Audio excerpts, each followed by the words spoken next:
2월 25일 목요일 시편 47편 1절로 9절. 너희 만민들아 손바닥을 치고 즐거운 소리로 하느님께 외칠지어다. 지존하신 여호와는 두려우시고 온 땅의 큰 왕이 되심이로다. 여호와께서 만민을 우리에게 나라들을 우리 발 아래 복종하게 하시며 우리를 위하여 기업을 택하시나니 곧 사랑하신 야곱의 영화로다. 셀라. 하느님께서 즐거운 함성 중에 올라가시며 여호와께서 나팔 소리 중에 올라가시도다. 찬송하라. 하느님을 찬송하라. 찬송하라. 우리 왕을 찬송하라. 하나님은 온 땅의 왕이심이라. 지혜의 시로 찬송할지어다. 하느님이 뭇 백성을 다스리시며 하느님이 그의 거룩한 보좌에 앉으셨도다. 문 나라의 고관들이 모이며 아브라함의 하나님의 백성이 되도다. 세상의 모든 방패는 하느님의 것이며 그는 높임을 받으시리로다. 아멘. 우리가 찬양해야 할 이유. 이 시편은 온 세상을 다스리시는 하느님의 보편적인 통치권과 모든 사람을 하느님의 언약으로 초대하시는 포괄적인 은혜를 노래하면서 하나님의 주되심을 선포하고 있습니다. 하느님은 어떤 분이십니까? 온 땅을 다스리시는 크고 높으신 하나님이 자기 백성을 위해 상속의 땅을 특별히 골라주셨습니다. 전쟁에서 이기게 하실 뿐만 아니라 그들이 발 딛고 살아갈 터전을 마련해 주시고 영화로운 시민으로 살게 해주셨습니다. 이는 우리의 업적이 아니라 전적으로 하나님이 사랑하셔서 이루신 결과입니다. 우리가 그리스도 안에 있으면 이 영광스러운 승리와 기업을 누릴 것입니다. 이것이 손뼉을 치며 즐거운 소리로 하나님을 찬양할 이유입니다. 하나님은 우리의 왕이시며 온 땅의 왕이십니다. 하나님을 찬송하고 또 찬송하라고 반복하여 초대하는 것은 이 찬송이 우리만의 노래가 아니라 모든 민족이 온 땅의 왕을 향해 같이 불러야 할 기쁨의 노래이기 때문입니다. 이 약속은 유대인과 이방인을 새 언약 백성으로 부르시는 그리스도 안에서 이루어지고 있으며 우리는 장차 새하늘과 새 땅에서 완전한 성취를 맛볼 것입니다. 우리 하나님이 모든 자의 왕이심을 신뢰하며 모두가 영광스러운 생명의 기업을 함께 물려받을 수 있도록 누구도 배제하지 않고 하나님을 찬송하는 자리로 초청해야 합니다. 하나님의 거룩한 통치의 결과 세상의 모든 통치자가 아브라함의 하나님의 백성이 될 것입니다. 오래전 하나님이 아브라함에게 복을 약속하신 대로 세상의 통치자들이 하나님의 복된 통치 아래로 모여들어 하나님의 소유가 될 것입니다. 이 약속은 그리스도를 머리로 모시고 있는 오늘의 교회를 통해 모든 사람이 아브라함의 자손이 되는 영광스러운 복을 바라보게 합니다. 우리에게 주시는 교훈은 무엇입니까? 손바닥을 치고 즐거운 소리로 외치며 하나님을 찬양합시다. 하나님은 이스라엘 백성만의 하나님이 아니라 모든 민족을 다스리시는 모든 자의 왕이시기에 모든 이가 찬양을 드려야 합니다. 예배당 안에서만 찬양을 받으시는 하나님이 아님을 알고 밖에서도 모든 사람이 하나님께 손뼉을 치며 인정하는 날이 오기를 꿈꾼다면 먼저 그리스도인인 우리의 찬양이 진실해야 합니다. 매일의 일상 속에서 하나님을 인정하는 우리의 삶을 통해 우리 이웃이 하나님을 인정하는 날이 올 것입니다. 주여, 저희 삶을 통해 이웃들이 하나님을 찬송하는 자리에 서게 하소서. 주여. 이 시편은 여호와가 온 땅의 왕이심을 노래하는 찬양시입니다. 시편 기자는 이방 백성들한테 손뼉치고 환호의 소리를 하나님께 올리라고 명령하고 있어요.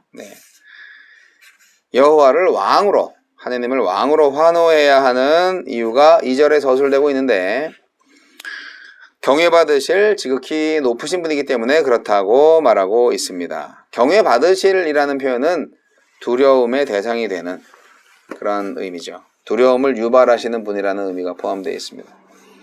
근데 이 칭호는 원래 그 가나안에서 바알 신한테 적용되던 말이래요. 바알은 누구입니까?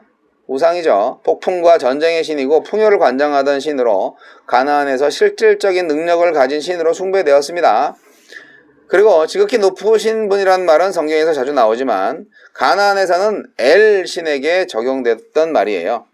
엘은 실질적인 능력은 행사하지 않지만 가장 높은 신으로 추앙받았어요. 그래서 시편 기자는 이방 백성들한테 엘과 바알이 가장 높고 능력 있는 왕, 신이 아니라 여호와 하나님께서 세상을 다스리는 실질적인 왕이심을 인정하고 환호를 올려서 예배하라, 그렇게 명령하는 것입니다.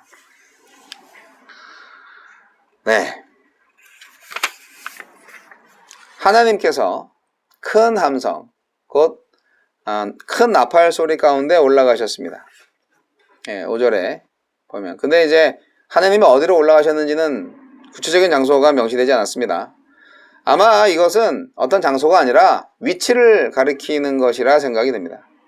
높은 자리로 올라가셨다 하는 것이죠. 바알 같은 이방신, 엘 같은 이방신이 아니라 하나님이 지극히 높은 왕으로 등극하신 분이다 하는 것을 설명하고 있습니다. 이 여호와의 왕으로서의 등극은 태초에 일어난 사건이죠. 이스라엘이 오늘도 고백하고 이방인들이 앞으로 고백할 내용입니다. 태초에 우리 하나님이 모든 세계의 왕으로 등극하셨다, 높임 받으셨다, 그런 고백입니다. 그리고 이제 6절로 9절까지가 아주 액티브하죠. 역동감이 넘칩니다. 하나님께 찬송하라는 명령을 계속 반복하죠. 찬송하라는 명령이 4번이나 반복되고 있는데요.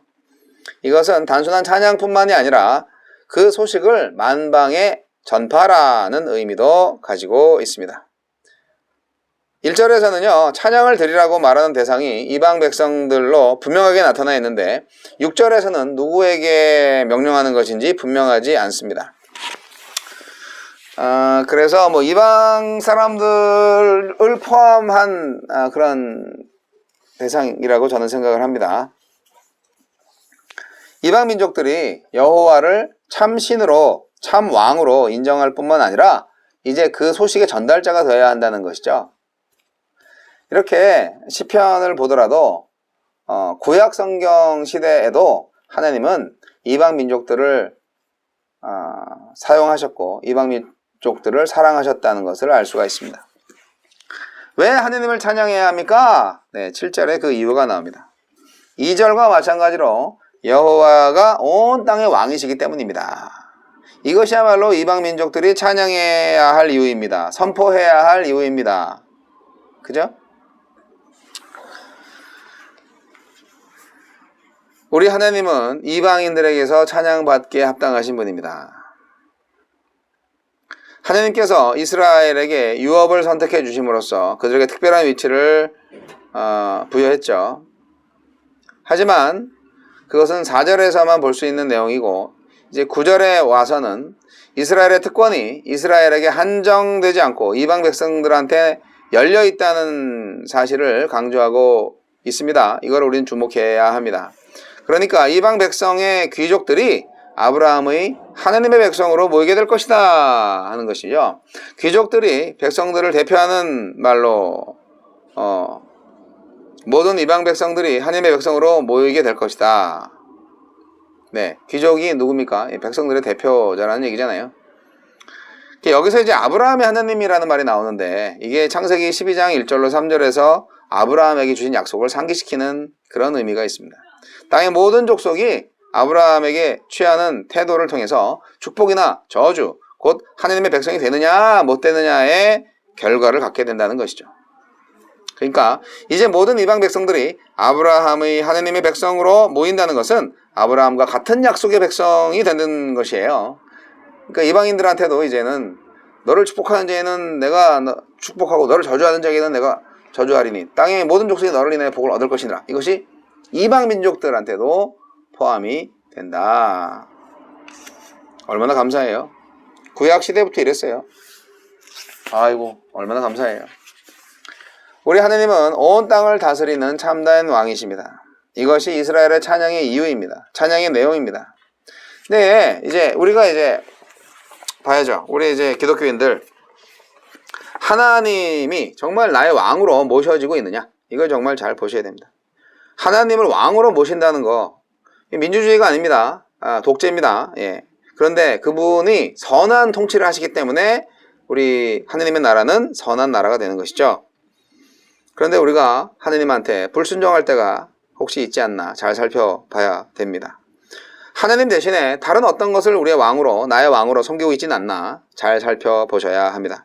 이스라엘이 가나안 땅으로 들어가서 얼마나 바알을 섬겼는지 몰라요. 얼마나 우상 숭배를 했는지 몰라요. 바알 신이 풍요의 신이니까 농사를 져야 되는데 아이고, 그래서 바알 신을 잘 섬겼습니다. 오늘날 우리도 마찬가지입니다. 이스라엘 백성들처럼, 그 당시 이스라엘 백성들처럼 풍요로만을 추구한다면 이거는 또 다른 바알 신을 섬기고 있는 것이죠. 요즘 이제 만몬신이라고도 하죠.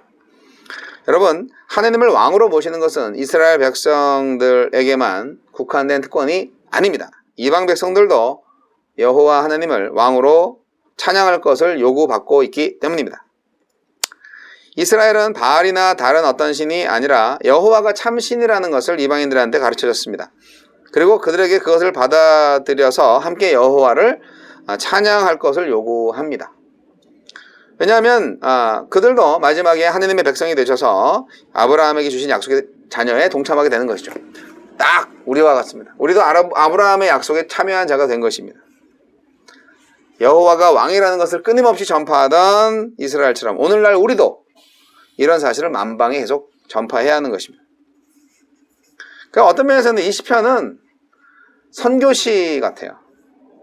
하느님이 왕이시다 라는 것을 만방에 알리는 선교시. 이방 민족들이 다 하느님의 백성으로 합류하고 여호와가 왕이시라는 찬양을 한 목소리로 부를 때까지 우리는 이런 소식을 전하는 일을 멈춰서는 안 될 것입니다. 찬양은 끝이 없다. 하느님을 찬양하라. 그분의 우주적인 왕권을 노래하라.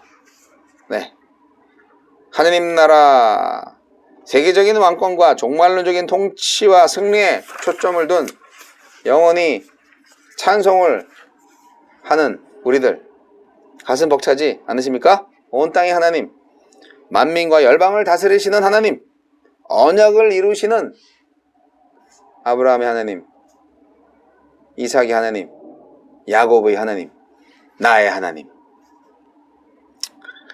하느님께서 약속의 땅을 이스라엘에게 기업으로 준 것처럼 우리에게도 기업을 주십니다. 여러분, 하느님의 통치에 다시 저와 여러분의 무릎을 꿇고 전적으로 하느님의 통치에 따르시는 하느님의 백성 되시기 바랍니다.